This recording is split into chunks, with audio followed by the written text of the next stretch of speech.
இயல் 4 உரைநடை. எண்ணங்களின் வெளிப்பாடு. பாடம் அறிமுகம். மனித மனதில் எல்லாவிதமான எண்ணங்களும் தோன்றிக்கொண்டே இருக்கும். அவை நேர்மறையாக இருந்தாலும் சரி, எதிர்மறையாக இருந்தாலும் சரி. நல்ல மற்றும் நேர்மறை எண்ணங்களின் சக்தியை நாம் புரிந்து கொள்ள வேண்டும். சந்தேகத்திற்கிடமின்றி ஆரோக்கியமான எண்ணங்களின் சக்தி நம்மை வெற்றியை நோக்கி வழிநடத்துகிறது. இந்த உலகில் எல்லையற்ற சாத்தியக்கூறுகளால் நாம் நிரம்பியுள்ளோம். வாழ்க்கையில் வெற்றிகரமான மற்றும் அர்த்தமுள்ள மாற்றம் நேர்மறை எண்ணங்களால் மட்டுமே சாத்தியமாகும். வாழ்க்கை மதிப்பு. எண்ணங்கள், செறிவு, விவேகமான சிந்தனை மற்றும் நல்ல எண்ணங்களின் சக்தி மூலம் வாழ்க்கைக்கு சரியான திசையை வழங்க கற்றுக் கொடுங்கள். சுவாமி விவேகானந்தர் கூறுகின்றார், நமது சிந்தனை நம்மை உருவாக்கியது. நாம் நமது எதிர்காலத்தை நம் எண்ணங்களால் உருவாக்குகிறோம். நல்ல எண்ணங்கள் நல்ல எதிர்காலத்திற்கு வழிவகுக்கும். கெட்ட எண்ணங்கள் வாழ்க்கையின் வீழ்ச்சிக்கு வழிவகுக்கும். விதியின் மற்றொரு பெயர் எண்ணங்கள். சிந்தனையின்படி நாம் நமக்கான உலகை உருவாக்குகிறோம். எனவே உனக்கான விதியை நீயே தேர்ந்தெடுத்து பொறுமையாக காத்திரு. அன்பு அன்புக்கு வெகுமதி அளிக்கும். வெறுப்பு வெறுப்புக்கு வெகுமதி அளிக்கும். ஒரு கதை உள்ளது. ஒரு மனிதன் ஒரு கப்பலை பரிசாக பெற்றான். அவருக்கு கடலை பற்றியோ கப்பல் போக்குவரத்து பற்றியோ இயந்திரவியல் பற்றியோ எதுவும் தெரியாது.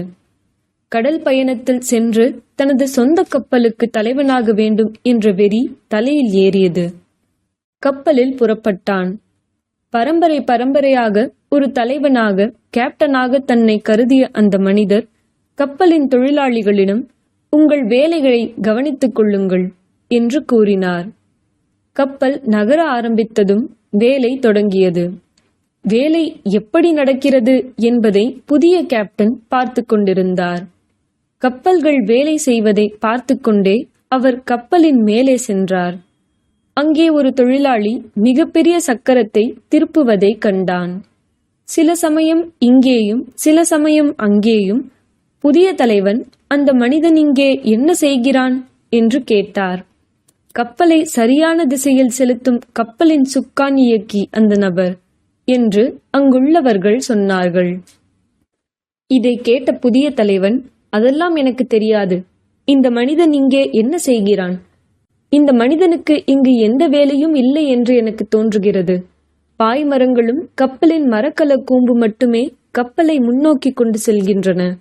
சொல்லப்போனால் தரை தெரியும் போது அல்லது முன்னால் இருந்து வேறு கப்பல் வரும்போது இந்த சுக்கான் பயன்படுத்தலாம். பாய்மரங்களை அவிழ்த்துவிட்டு கப்பலை பயணிக்க விடுங்கள். அவனுடைய கட்டளைகள் கடைபிடிக்கப்பட்டன. விபத்து மற்றும் அழிவில் இருந்து சிலர் மட்டுமே உயிர் தப்பினர். சுக்கானை பிடிக்க தேவையில்லை, கப்பல் தானே செல்லும் என்று சொன்ன முட்டாள்தனத்தை அவர்களால் ஒரு கணம் கூட மறக்க முடியவில்லை. சற்று கற்பனை செய்து பாருங்கள். உங்கள் வாழ்க்கையில் கப்பலின் இயக்கும் சுமையின் கீழ் நீங்களும் புதைக்கப்படவில்லையா? மனதை கட்டுப்படுத்த முயற்சித்தீர்களா? அலட்சியமாக ஓடுவதற்கு நீங்கள் சுதந்திரமாக கை கொடுத்தீர்களா? உங்கள் மனம் மற்றவர்களுடன் நட்பு கொள்ளுமா? பொழுதுபோக்கின் மூலமும் மகிழ்வதன் மூலமும் உங்கள் வாழ்க்கையை வாழ முடிவு செய்த பாதையிலிருந்து இது உங்களை அழைத்துச் செல்கிறதா? நீங்கள் உண்மையில் உங்கள் வாழ்க்கை கப்பலின் தலைசிறந்த கேப்டனா? நீங்கள் அதை மகிழ்ச்சி, அமைதி மற்றும் வெற்றியின் கரைக்கு அழைத்து செல்கிறீர்களா என்று நீங்கள் நம்புகிறீர்களா? நீங்கள் அதை செய்யவில்லை என்றால் நீங்கள் ஏன் செய்யவில்லை? உங்கள் சூழ்நிலைகளை அடிபணிய வைப்பதன் மூலம் நீங்கள் முதலாளியாக இருக்க விரும்பவில்லையா? இது சாத்தியமா? ஆம், இது எல்லாம் சாத்தியம். நீங்கள் எவ்வளவு கடினமாக புரிந்து கொள்கிறீர்களோ அதைவிட இது மிகவும் எளிமையானது.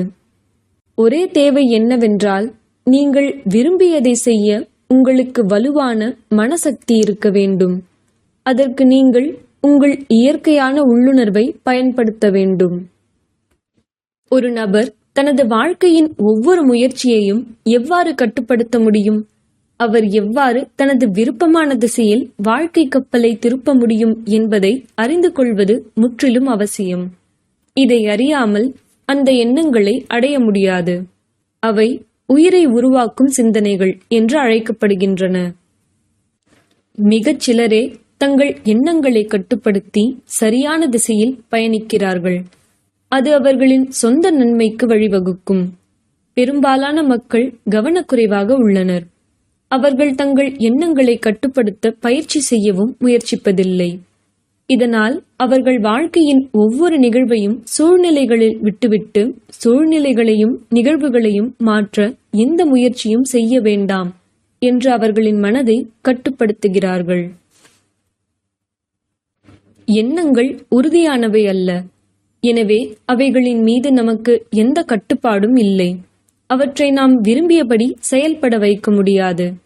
அவற்றை மாற்ற முடியாது என்று பெரும்பாலான மக்கள் புரிந்து கொள்கிறார்கள். பொதுவாக மனதின் போக்குகளை கட்டுப்படுத்துவது கடினமான மற்றும் வீண் வேலை என்று மக்கள் நினைக்கிறார்கள். எண்ணங்களை படிப்பது, உணர்ச்சிகளை புரிந்து கொள்வது மிகவும் கடினமான பணி என்று அவர்கள் புரிந்து கொள்கிறார்கள். இந்த யூகம் தவறானது.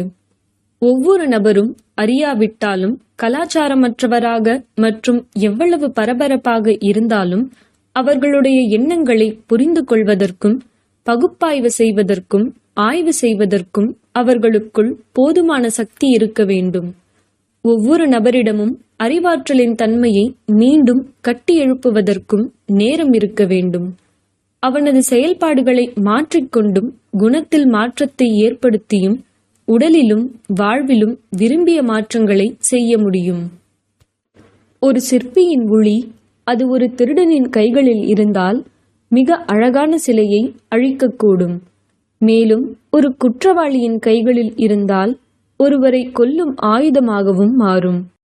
நம் கைகளிலும் அதே சக்தி இருக்கிறது. நாம் விரும்பினால் அதன் மூலம் சில அழகான படைப்பை உருவாக்கலாம். எந்த ஒரு அழகான கட்டுமானத்தையும் அல்லது படைப்பையும் அழிக்கவோ அல்லது ஆக்கவோ முடியும். இதற்கு நமது சிந்தனை விவேகமாக செயல்பட வேண்டும். அதுபோலவே நம் இயல்பை மேன்மைப்படுத்துவதும் அல்லது அதை சீரழிக்க அனுமதிப்பதும் அல்லது அது ஒடுக்கப்பட்ட சீரழிந்து போகட்டும் என விட்டுவதும் நம் கையில்தான் உள்ளது. ஒழுங்கற்றவர்கள் தங்கள் எண்ணங்களை கட்டுப்படுத்த முடியாதவர்கள் தங்கள் அணுகுமுறைகளையும் முயற்சிகளையும் மாற்ற முடியாது. அவர்கள் எவ்வாறு அழகை உருவாக்க முடியும் மற்றும் மகிழ்ச்சியுடனும் மற்றும் வெற்றியுடனும் சமநிலையை அடைய முடியும் என்பதை அறிய முயற்சிப்பதில்லை. அவர்களின் மனம் எங்கு செல்கிறதோ அவர்கள் அதை அங்கு செல்ல அனுமதிக்கிறார்கள். அவர்களின் முயற்சிகள் எதுவாக இருந்தாலும் அதை நடக்க அனுமதிக்கிறார்கள். பளிங்கு கல்லை அடிக்கும்போது சிற்பி தன் விருப்பத்திற்கு மாறாக எந்த ஒரு காயத்தையும் ஏற்படுத்துவதில்லை. அவர் தனது இலக்கை உற்று நோக்குகிறார். அவர் தனது கவனத்தை முழுமையாக ஒருமுகப்படுத்துவதன் மூலம் மட்டுமே சிறிய புள்ளிகளையும் சிறிய கோடுகளையும் உருவாக்குகிறார். அவனது ஒளியின் ஒவ்வொரு அடியும் அவனது இறுதி இலக்கான முடிவை நோக்கி மட்டுமே அவனை இட்டுச் செல்லும் என்று அவன் தொடர்ந்து பாடுபடுகிறான். சிலை செய்யும் போது அவர் தனது பார்வையை பளிங்கு கற்களிலிருந்து நகர்த்த அனுமதிப்பதில்லை. அவன் அவனை ஒருமுகப்படுத்துகிறான். அவனை வழி தவற விடமாட்டான். அவர் தனது எண்ணங்களை அவர் விரும்பியபடி சரியாக பிரதிபலிப்பதற்கு இதுவே காரணம். ஒரு சிற்பியைப் போல நாமும் நம் குணத்தை மாற்ற முயற்சிக்க வேண்டும். நம்மை சுற்றியுள்ள சூழலை மாற்ற நாமும் அதே முயற்சியை மேற்கொள்ள வேண்டும். நாம் என்ன செய்ய விரும்புகிறோம், அதை எப்படி செய்ய முடியும் என்பதையும் நாம் அறிந்திருக்க வேண்டும். அதன் பிறகு நமது இலக்கை நிறைவேற்றும் வகையில் செயல்பட வேண்டும். உங்கள் கற்பனைக்கு ஏற்ப உங்கள் வேலையை முடிக்க நீங்கள் தொடர்ந்து அயராது முயற்சி செய்ய வேண்டும். தன் எண்ணங்களை கட்டுப்படுத்தக்கூடியவர் தனது இலக்கை அடைய முடியும். சிறுவயதிலேயே மனதை அடக்கி ஆள பழகிக் கொள்பவர்கள் துன்பம், தோல்வி ஆகியவற்றிலிருந்து தங்கள் வாழ்க்கையை காப்பாற்றிக் கொள்கிறார்கள். வாழ்க்கை இருண்டு போகும் அந்த கசப்பான அனுபவங்களிலிருந்து அவரால் தம்மை தாமே காப்பாற்றிக் கொள்ள முடிகிறது. மாறாக மனதின் ஆசைகளை கட்டுப்படுத்தும் பாடம் குழந்தை பருவத்தில் கற்பிக்கப்படுவதில்லை. அது அவர்களின் எண்ணங்களை எவ்வாறு கட்டுப்படுத்துவது என்று கற்பிக்கப்படவில்லை. அவர்களுக்கு வாழ்வின் சிறந்த கல்வியை நாம் கொடுப்பதில்லை. அத்தகைய சூழ்நிலையில் அவர்கள் வாழ்க்கையில் திசை திருப்புதல், தோல்வி மற்றும் மன அழுத்தத்தை தவிர வேறு எதையும் பெறுவதில்லை. இவ்வகையில் சிந்திப்பதும் எண்ணங்களை அலசுவதும் ஒரு சிறந்த வரமாகும். நம் எண்ணங்களை புரிந்து கொள்ள முடிந்தால் அவற்றை கட்டுப்படுத்தலாம். நம் எண்ணங்களை நம்மால் கட்டுப்படுத்த முடிந்தால் நாம் கனவு காணும், கற்பனை செய்யும் நம் வாழ்க்கையின் வடிவத்தையும் நம்மால் உருவாக்க முடியும்.